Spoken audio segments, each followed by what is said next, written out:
સુરતમાં જહાંગીરપુરા રામમઢી તાપી ઓવારે જોવા મળ્યો દિવાળી જેવો માહોલ। સુરતમાં અયોધ્યા ખાતે રામ મંદિરની પ્રાણ પ્રતિષ્ઠા નિમિત્તે અનોખો કાર્યક્રમ યોજાનાર છે, ત્યારે સૂર્યપુત્રી તાપી માતાની સુરતમાં થઈ મહાઆરતી સાથે 2 લાખથી વધુ દીવડાઓ પ્રજ્વલિત કરવામાં આવ્યા। 500થી વધુ વર્ષોના સંઘર્ષ પછી ભારત દેશમાં આવેલા અયોધ્યા ખાતે રામ મંદિરની પુનઃ પ્રાણ પ્રતિષ્ઠા થવા જઈ રહેલ છે, ત્યારે સુરત શહેરમાં આવેલા તાપી નમસ્તુભ્યમ દ્વારા તાપી આરતી ઘાટ ઉપર વિશેષ કાર્યક્રમનું આયોજન કરવામાં આવ્યું। કાર્યક્રમમાં 2 લાખથી વધુ દીવડાઓથી તાપી આરતી ઘાટને શણગારવામાં આવ્યું હતું। ભારત દેશમાં સુરત શહેરને પ્રથમ ક્રમાંક અપાવનાર સુરત મહાનગરપાલિકાના સુરત શહેરના સફાઈ કર્મચારીનું સન્માન પણ કરવામાં આવ્યું। સુરતથી ગયેલા રામલલાના કાર સેવકોનું સન્માન પણ કરવામાં આવ્યું। વિવિધ સાંસ્કૃતિક કાર્યક્રમનું પણ આયોજન કરવામાં આવ્યું। તાપી માતાની ભવ્ય આરતી કરવામાં આવી। અયોધ્યામાં 500 વર્ષ બાદ રામ મંદિરની પુનઃ પ્રાણ પ્રતિષ્ઠા થવા જઈ રહી છે। આખું ભારત રામમય બન્યું છે, ત્યારે સુરતની તાપી નામસ્તુભયમ સંસ્થા દ્વારા સુરત શહેરમાં જહાંગીરપુરાના રામમઢી ઓવાર ઉપર 2 લાખ કરતાં વધુ દીવાઓ કરવામાં આવ્યા હતા। અયોધ્યામાં નિર્માણ પામનાર રામ મંદિર અને ભગવાન રામચંદ્રજીની ઝાંખીઓને દીવડા દ્વારા સજાવવાની અતિ ભવ્ય કાર્યક્રમનું આયોજન કરવામાં આવ્યું। આ ઉપરાંત આતશબાજીનો ક્રેકર શો પણ રાખવામાં આવ્યો હોવાનું કોર્પોરેટર અને આયોજક કૃણાલ સોલારે જણાવ્યું હતું। 22 જાન્યુઆરીને લઈ સુરત શહેરમાં રામ ભક્તોની અનેરો ઉત્સાહ જોવા મળી રહ્યો છે, ત્યારે જહાંગીરપુરા રામમઢી દ્વારા વિશેષ આયોજન કરવામાં આવ્યું। ભાવિકો દ્વારા દીવડાઓ લઈને તાપી માતાની આરતી કરવાની સાથે સાથે દિવસને યાદગાર બનાવવામાં આવશે તેમ જણાવવામાં આવ્યું। બ્યુરો રિપોર્ટ ભરત કડીસા।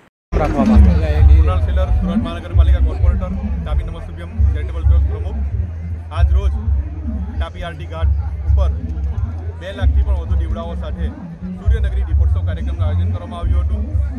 કારણ કે વર્ષોના સંઘર્ષ પછી ભારત દેશના અયોધ્યા ખાતે રામ મંદિરની પુનઃ પ્રાણ પ્રતિષ્ઠા થવા જઈ રહી છે। મંદિરમાં રામ ભગવાન પુનઃ બિરાજમાન થવા જઈ રહ્યા છે, ત્યારે સુરત શહેરમાં ઉત્સાહનો માહોલ છે।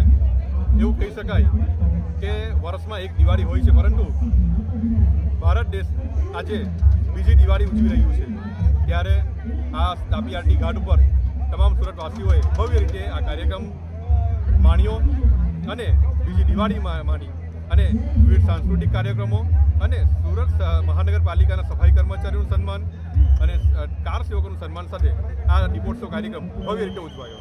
કુણાલભાઈ, 2 લાખ દીવડાઓ જે પ્રગટાવવામાં આવ્યા છે, એમાં કેટલા સ્વયંસેવકોની જરૂર પડી હતી અને કઈ રીતના એનો માહોલ હતો? હજારો સ્વયંસેવકો આમાં જોડાયા હતા। એવું કહેવાય છે કે સુરત શહેરના લોકો સારું કરવામાં, દાન કરવામાં, સહયોગ કરવામાં સમગ્ર ભારત, સમગ્ર વિશ્વમાં પાછળ નથી પડતા, ત્યારે કોઈ પણ રામ ભગવાનનું કાર્ય હોય તેમાં કેવી રીતે પાછળ પડે, તે રીતે આ કાર્યક્રમમાં બધા સાથ સહકાર સાથે આ કાર્યક્રમ ભવ્ય રીતે ઉજવાયો અને સુરત શહેરના લોકોએ ભવ્ય રીતે આ કાર્યક્રમ માણ્યો। કુણાલભાઈ, કહેવામાં આવે, સાંભળવું છે અમે કે આમાં કાર સેવકો જે રામ મંદિરના ટાઈમ ઉપર ત્યાં ગયા હતા, એમની મુલાકાત લઈ અને એમને તમે આમંત્રણ કર્યા હતા, એ લોકોનો ભાવ કેવો હતો એ ટાઈમ પર જ્યારે તમે આમંત્રણ આપ્યું? દરેકના પરિવાર